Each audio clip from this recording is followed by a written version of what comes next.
Hey, what's going on everybody, and welcome back to the Review Team Gaming channel. Now before I get into this video, I would like to make a disclaimer.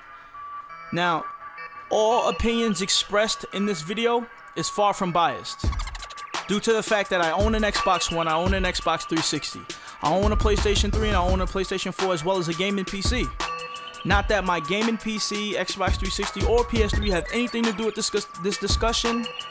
Nonetheless, I am not impartial to any particular company or manufacturer of any particular console or hardware. So with that out the way, let's get into the video. So, as you guys may or may not know, Microsoft announced that the Xbox One will be shipping Kinect-Less in June at retail price of $399. Now, I just want to talk about how this may affect us and probably most likely will affect us, and as a result, and also how it affected me as a consumer. Now, how it affected me as a consumer, I feel lied to, I feel slighted. How so? I'll get into reason. Now, in the thought process of me buying an Xbox One, I weighed my options. And I look at myself as a hardcore gamer. And as a hardcore gamer, when I come home from work or come home from hanging out with friends, you know, I see myself coming home, sitting down, grabbing my controller and playing Call of Duty. Not jumping up and down in front of a camera, in which this case a Kinect. So with that being said, I made a conscious decision in buying my Xbox One, knowing that it came bundled with the Kinect, on the strength of Microsoft stated how the Kinect gave the ultimate experience of the Xbox One. They felt that it was an integral part of the experience, and they had this vision for it that they believed in, so I thought. And they also stated how much better it was than its predecessor. How high the resolution of the camera was, that it was 1080p, and that it can track you in low light situations, things of that nature. So I thought about that, and I figured, you know, in addition to me being a Call of Duty player, I play NBA 2K, and in NBA 2K there's a game mode called My Career, and in my career you can create an NBA player in the likeness of you or of anybody you choose to, but in my case I make it in the likeness of me. So I figured, well, with the technology of the Kinect and this quote-unquote vision Microsoft had, maybe they can implement some type of technology where it can track the 3D depth of my face and put a high resolution of it onto a player model in game. So I said, you know what? I'm gonna buy into this vision. And now I feel I made a huge mistake doing that. Not to mention, I'm now unsure of what Microsoft's vision actually was. Was it to bring a completely unique experience with the Kinect to the Xbox One, something that we haven't experienced before? Or was it for them to try something new, have it fail, and just their fallback plan would be copy what Sony's doing with the PlayStation 4? I don't know. But at this point, that's what it seems like. They try something new, or at least they try to improve on something that they did before. It doesn't work. They backtrack and copy what Sony's doing because it's working for them. Now, that's not to say the Xbox One is not a great console.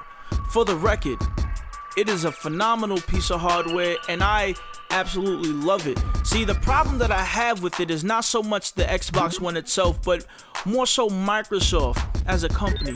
How can you expect me to believe in your product when you don't believe in it yourself? Hell, Bill Gates even came out and stated that he would support the decision in selling Microsoft's console space.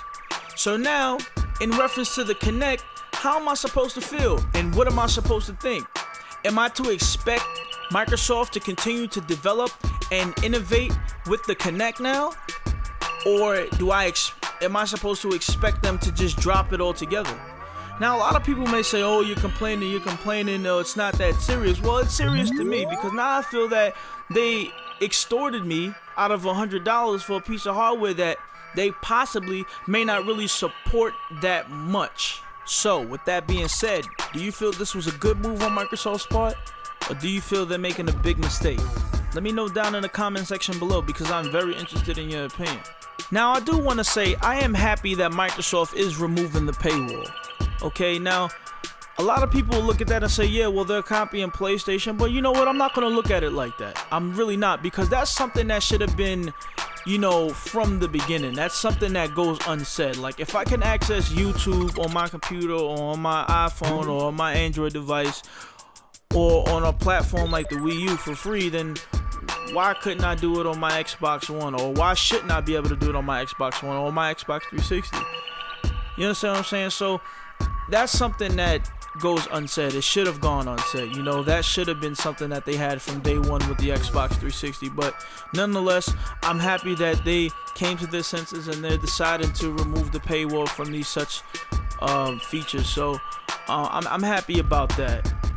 And just to kind of touch bases back on just what they're gonna do now after they remove the Kinect from the Xbox One, just what are they gonna do for these voice command features? Are they gonna do what PlayStation is doing and let you use voice commands with your microphone? I mean, I don't know. See, and that's the problem I have. You know, again, I don't want to really get back into the rant, but I do want to say that's the problem I really have with this whole generation as far as the Xbox is concerned. Like, I feel like Microsoft felt that they made a phenomenal console in the Xbox 360, and they felt like, you know, we can do whatever we want and our fans will support it. And I feel they were terribly wrong and misled, like, so much, because in order to be the best, you have to work hard and you have to do what the best it does, and that's innovate and come up with your own ideas. And again, that's not to say Sony didn't copy or whatever. You know, everybody copies off one another. Everybody takes something and builds upon it. Like, for example, with the PlayStation 3, we all remember it being socially inept, right? It was kind of hard to connect with people as far as, you know, being social. So they said, okay, now with the PS4, we're going to implement party chat, right? And we're going to let people talk simultaneously as they play their game, and while another person's playing, you know, their own game or whatever, and just have this cross game chat experience, right? Now, a person could say, yeah, well, that's what Microsoft's doing. Exactly, that's what the 360 is doing. But see, now how Sony build upon this feature, they said, we're going to take it a step further. Okay, we have a companion device called the PlayStation Vita. So let's find a way to make these two devices talk to each other. Let's allow our players on the PlayStation Vita on the go communicate with the players in a console home space on the PS4 and have it speak to each other well. You understand what I'm saying?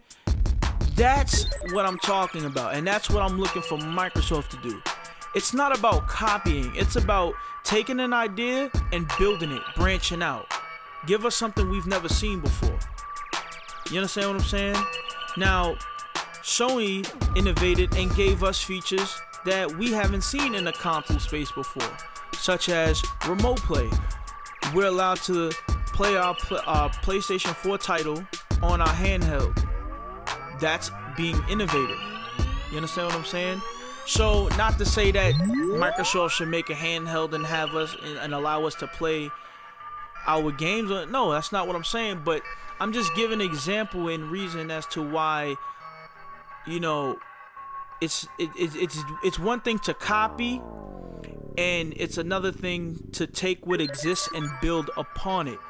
And at this point, with the Xbox One, they're not taking something and building upon it. They're simply just copying because their vision was not working at all. So, to conclude this video, I would like to thank you guys for stopping by. If you disagree with any of the points mentioned in this video, please let me know down in the comment section below, because I am very interested in what you have to say. And as always, please hit that subscribe button and that like button. Or if you dislike it, hit the dislike button. It helps my channel grow, and I'll just like feedback overall. So, if you guys would like to game with me on the Xbox One or the PlayStation 4, you can add me at XRMFX next to none. Once again, that is XRMFX next to none. The same gamer tag for both platforms. As always, I'll catch you guys on my next video. Deuces. Hey, what's up? If you guys haven't done so already, make sure you check out my previous video. Catch you guys later.